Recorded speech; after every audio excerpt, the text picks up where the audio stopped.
आज की हमारी चर्चा कन्नड़ सिनेमा के एक ऐसे अध्याय पर है जो जो किसी भी फिल्म की स्क्रिप्ट से ज्यादा डरावना और सच कहूं तो चौंकाने वाला है। एक तरफ है एक सुपरस्टार जिससे उसके फैंस भगवान मानते हैं, दूसरी तरफ उसी का एक फैन, और बीच में है एक ऐसी क्रूर हत्या जिसने सिर्फ एक जान नहीं ली बल्कि सेलिब्रिटी की ताकत, अंधभक्ति और हमारे पूरे जस्टिस सिस्टम पर बहुत गंभीर सवाल खड़े कर दिए हैं। बिल्कुल। ये मामला सिर्फ एक क्राइम की कहानी नहीं है। ये इस बात का विश्लेषण है कि जब समाज किसी इंसान को कानून से ऊपर मान लेता है तो उसके नतीजे कितने खतरनाक हो सकते हैं। हमारे पास जो भी जानकारी है वो पुलिस रिपोर्ट्स, गवाहों के बयानों और मीडिया कवरेज पर आधारित है, और हम इन्हीं के जरिए इस कहानी की परतें खोलने की कोशिश करेंगे। तो आज का हमारा मिशन साफ है। हम ये समझेंगे कि कन्नड़ एक्टर दर्शन थुगुडिपा असल में है कौन, वो कौन सी एक गलती थी जो एक आम इंसान रेणुका स्वामी की मौत की वजह बन गई, और सबसे जरूरी, जब एक भगवान पर हत्या का आरोप लगता है तो पूरा सिस्टम कैसे उसके सामने घुटने टेक देता है। चलिए इसी की गहराई में उतरते हैं। तो कहानी शुरू होती है इसके मुख्य किरदार से, दर्शन। हाँ, यहीं से शुरू करते हैं, क्योंकि बिना ये समझे कि कर्नाटक में दर्शन का कद क्या है, इस अपराध की भयावहता को समझना नामुमकिन है। वो सिर्फ एक और फिल्म स्टार तो है नहीं। नहीं, बिल्कुल नहीं। कर्नाटक में दर्शन को चैलेंजिंग स्टार कहा जाता है, लेकिन उसके फैंस के लिए वो किसी भगवान से कम नहीं है। और ये कोई बढ़ा चढ़ाकर कही गई बात नहीं है। अच्छा। हाँ, उसकी फैन फॉलोइंग किसी भी बॉलीवुड स्टार से बहुत अलग है, कहीं ज्यादा गहरी है। ये सिर्फ शुक्रवार को फिल्म देखने वाली भीड़ नहीं है, ये एक पंथ है, एक एक कल्ट की तरह। पंथ जैसा, ये तो बहुत बड़ा शब्द है। मतलब जमीन पर ये दिखता कैसे है? हर जगह आपको देखेगा कि लड़कियां उसकी तस्वीर वाले पेंडेंट पहनती हैं, लोग उसकी फिल्म रिलीज पर उसकी तस्वीरों पर दूध चढ़ाते हैं, उसकी मूर्ति बनाकर पूजा करते हैं। ये एक ऐसी भक्ति है जो तर्क से परे है। और ये पैटर्न हमें दक्षिण भारतीय सिनेमा में कई बार देखने को मिलता है ना? जी। चाहे वो एमजीआर हो या रजनीकांत, ये अक्सर क्षेत्रीय पहचान और एक मजबूत नेता की सामाजिक इच्छा से जुड़ा होता है। दर्शन ने उसी छवि को भुनाया। तो मतलब उसके फैंस के लिए उसकी कोई भी हरकत, चाहे वो कितनी भी गलत क्यों ना हो, वो जायज बन जाती है। बिल्कुल यही। और जब 47 साल के किसी इंसान को दशकों तक ऐसी पूजा मिलती है, बेहिसाब ताकत मिलती है, तो उसका अहंकार भी आसमान छूने लगता है। जाहिर है। उसे लगने लगता है कि वो सच में कानून से, समाज से, हर चीज से ऊपर है। और यही अहंकार इस पूरे मामले की जड़ में है। तो इस भगवान वाले रुतबे और अहंकार ने ही उस चिंगारी को हवा दी जो आगे चलकर एक भयानक आग में बदलने वाली थी। और उस आग में जलने वाले शख्स का नाम था रेणुका स्वामी। कौन था ये आम सा दिखने वाला आदमी, और उसने ऐसी क्या गलती कर दी थी? रेणुका स्वामी चित्रदुर्ग का रहने वाला एक 33 साल का आम आदमी था। एक फार्मेसी में काम करता था, शादीशुदा था, और रिपोर्ट्स के मुताबिक वो खुद भी दर्शन का फैन था। अच्छा, वो खुद भी फैन था? हाँ, लेकिन उसे दर्शन की निजी जिंदगी की एक बात से बहुत परेशानी थी। वो ये कि दर्शन अपनी पत्नी को छोड़कर पवित्रा गौड़ा नाम की एक एक्ट्रेस के साथ खुलेआम रिश्ते में था। और ये बात कर्नाटक में कोई छुपी हुई तो नहीं थी, है ना? नहीं, ये एक ओपन सीक्रेट था। लेकिन रेणुका स्वामी को ये रिश्ता पसंद नहीं था। उसे लगता था कि पवित्रा दर्शन की छवि को खराब कर रही है, और इसी नाराजगी में उसने सोशल मीडिया का सहारा लिया। उसने पवित्रा गौड़ा को इंस्टाग्राम और ट्विटर पर अपमानजनक और अश्लील संदेश भेजने शुरू कर दिए। एक मिनट, यहाँ रुकते हैं। क्या सिर्फ कुछ सोशल मीडिया संदेशों पर कोई किसी की जान लेने की योजना बना सकता है? ये थोड़ा अविश्वसनीय लगता है। क्या इसके पीछे कोई और पुरानी दुश्मनी भी थी? ये सवाल बहुत जरूरी है, और पुलिस ने भी इस एंगल से जांच की, लेकिन अभी तक की जांच में कोई पुरानी दुश्मनी या कोई और वजह सामने नहीं आई है। तो बस यही वजह थी? हाँ, और यही इस मामले को और भयानक बनाता है। ये सिर्फ आलोचना नहीं थी। रिपोर्ट्स के मुताबिक भाषा बहुत ही गंदी और यौन रूप से स्पष्ट थी। तो जब पवित्रा ने ये संदेश दर्शन को दिखाए, तो ये उसके भगवान वाले अहंकार पर सीधी चोट थी कि कोई मामूली इंसान उसके निजी मामले में दखल दे, उसकी पार्टनर को अपमानित करे, ये उसके लिए बर्दाश्त से बाहर था। तो उसने बदला लेने की ठान ली। लेकिन एक सुपरस्टार खुद तो किसी को किडनैप करने जाएगा नहीं। उसने अपने लोगों का इस्तेमाल किया होगा। हाँ, दर्शन के पास अपने फैन क्लब्स और लोगों का एक पूरा नेटवर्क है। उसने अपने लोगों को आदेश दिया कि इस रेणुका स्वामी नाम के शख्स को चित्रदुर्ग से उठाकर बैंगलोर लाया जाए। वो उससे, हाँ, व्यक्तिगत रूप से मिलना चाहता था। और ये अपहरण 8 जून 2024 को हुआ। जी, 8 जून की शाम को रेणुका स्वामी अपने अपार्टमेंट के पास ही था जब एक काली वैन आई और उसे जबरदस्ती गाड़ी में बिठाकर बेंगलोर ले जाया गया। उसे शहर के बाहर एक सुनसान जगह पर बने शेड में ले गए, जहां दर्शन अपने कुछ और साथियों के साथ पहले से ही उसका इंतजार कर रहा था। और उस शेड के अंदर जो हुआ वो इस कहानी का सबसे दहला देने वाला हिस्सा है। हाँ, और यहाँ जो जानकारी हमारे पास है वो बहुत ही विचलित करने वाली है। रेणुका स्वामी को उस शेड के कमरे में बंद कर दिया गया और फिर शुरू हुई घंटों तक चलने वाली क्रूरता। उसे बेरहमी से पीटा गया। और आप कह रहे हैं कि ये 1-2 घंटे नहीं बल्कि 5 घंटे तक चला। हाँ, 5 घंटे। पुलिस की फॉरेंसिक रिपोर्ट के मुताबिक उसके शरीर पर कुल 84 चोटें थीं। 84 जी। 84 अलग अलग घाव। उसे बेल्ट, डंडों, हर चीज से पीटा गया।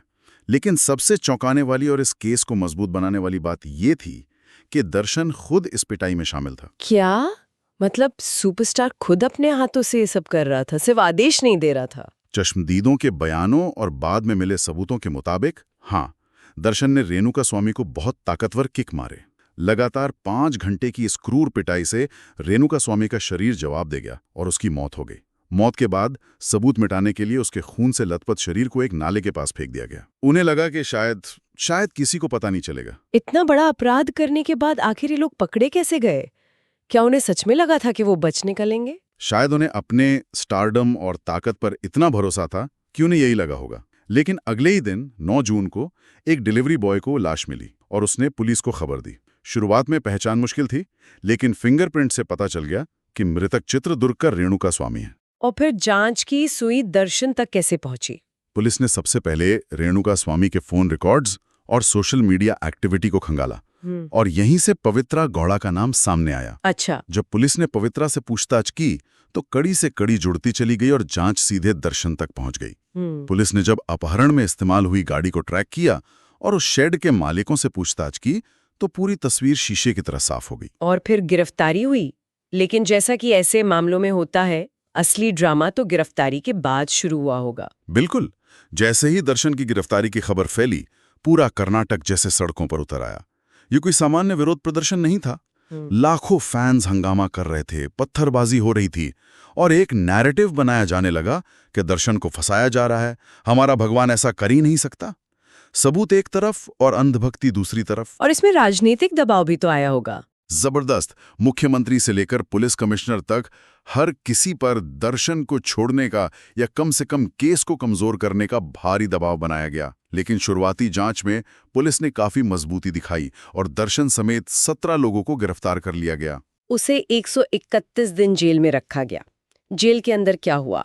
क्या वहां भी उसका स्टार्टम काम आया? उन 131 दिनों में जेल कम और किसी राजा का दरबार ज्यादा लग रही थी। सोशल मीडिया पर तस्वीरें और खबरें लीक होने लगी। तस्वीरों में दर्शन जेल में आराम से सिगरेट पीते, दूसरे कैदियों के साथ हंसते मजाक करते और घर का बना अच्छा खाना खाते हुए दिख रहा था। उसे पूरा वीआईपी ट्रीटमेंट दिया जा रहा था। लेकिन ये कैसे मुमकिन है कि जेल के अंदर भी कोई आरोपी इस तरह रह सके? क्या ये जेल प्रशासन की सीधी मिलीभगत के बिना हो सकता है? नहीं हो सकता, बिल्कुल नहीं। ये दिखाता है कि उसका प्रभाव जेल की दीवारों के बाहर और अंदर दोनों जगह बराबर था। जेल मैनुअल के नियम उसके लिए कोई मायने नहीं रखते थे। और ये सिर्फ वीआईपी ट्रीटमेंट नहीं था, ये जेल के अंदर एक समानांतर सत्ता चलाने जैसा था। और इसका सबसे बड़ा सबूत तब मिला जब एक और हैरान करने वाली खबर सामने आई। कौन सी खबर? दर्शन ने जेल के अंदर अपने ही 16 साथी आरोपियों को पीटना शुरू कर दिया। क्या? उसे डर था कि उनमें से कोई पुलिस के सामने टूट सकता है या उसके खिलाफ गवाही दे सकता है। रिपोर्ट्स के मुताबिक वो रात में सोते हुए लोगों को किक मारता था और उन्हें धमकाता था। अपने ही साथियों को, जिनके साथ मिलकर उसने अपराध किया? जी। हालत ये हो गई कि 2 आरोपियों ने डर के मारे कोर्ट में अर्जी देकर दूसरी जेल में ट्रांसफर की मांग की, क्योंकि उन्हें अपनी जान का खतरा महसूस हो रहा था। सोचिए, एक शख्स जेल के अंदर भी इतना बेखौफ है। ये सिस्टम के मुंह पर एक तमाचा है। 131 दिन जेल में, वो भी इस तरह की अय्याशी के साथ। ये सुनकर ही गुस्सा आता है। इसके बाद तो उसे सजा होनी ही चाहिए थी, लेकिन हुआ क्या? उसे जमानत मिल गई। हाँ, अक्टूबर 2024 में 131 दिनों के बाद दर्शन को जमानत दे दी गई और जमानत का आधार बनाया गया मेडिकल ग्राउंड्स। ये कहा गया कि उसे स्वास्थ्य संबंधी कुछ समस्याएं हैं। मेडिकल ग्राउंड्स, हत्या जैसे संगीन मामले में जहां इतने मजबूत सबूत हों, ये तो एक जाना पहचाना बहाना लगता है। सही कहा आपने। कानूनी तौर पर हत्या जैसे मामले में जमानत मिलना लगभग नामुमकिन होता है, खासतौर पर जब सबूत इतने साफ हों। लेकिन मेडिकल ग्राउंड्स अक्सर एक ऐसा रास्ता बन जाता है जिसका इस्तेमाल ताकतवर लोग सिस्टम को अपने हक में मोड़ने के लिए करते हैं। ये अपने आप में एक जांच का विषय है कि ये आधार कितने सही थे। लेकिन जमानत मिलने के बाद जो तमाशा हुआ, उसने न्याय व्यवस्था का मजाक बनाकर रख दिया। क्या हुआ था? जमानत पर बाहर आते ही दर्शन सीधे अपनी फिल्म की शूटिंग करने सेट पर चला गया। सीधे सेट पर? हाँ, सोचिए, एक शख्स जिस पर एक व्यक्ति को घंटों तक पीट कर मार डालने का आरोप है, जिसके खिलाफ फोरेंसिक सबूत हैं, गवाह हैं, वो आजाद घूम रहा है और कैमरे के सामने एक्टिंग कर रहा है। उसकी तस्वीरें और वीडियोस सेट से ऐसे आने लगीं जैसे कुछ हुआ ही ना हो। ये तो न्याय का और पीड़ित परिवार का खुला अपमान है। तो क्या कानूनी तौर पे इस जमानत को कोई चुनौती नहीं दी गई? दी गई। कर्नाटक सरकार ने सुप्रीम कोर्ट में दर्शन की जमानत रद्द करने के लिए एक याचिका दायर की है, जिस पर अभी सुनवाई चल रही है। लेकिन जब तक फैसला नहीं आता तब तक वो आजाद है, अपना काम कर रहा है। तो क्या रेणुका स्वामी के परिवार के लिए न्याय की सारी उम्मीदें खत्म हो गई हैं या कोई रास्ता बचा है? एक उम्मीद की किरण जरूर है, और वो काफी मजबूत हो सकती है। इस अपराध में दर्शन के साथ शामिल 16 आरोपियों में से एक अब सरकारी गवाह बनने के लिए तैयार हो गया है। सरकारी गवाह यानी अप्रूवर। इसका केस पर क्या असर पड़ेगा? इसका मतलब है कि वो अपने गुनाहों के लिए कम सजा के बदले में अदालत में दर्शन के खिलाफ पूरी सच्चाई बताने का वादा कर रहा है।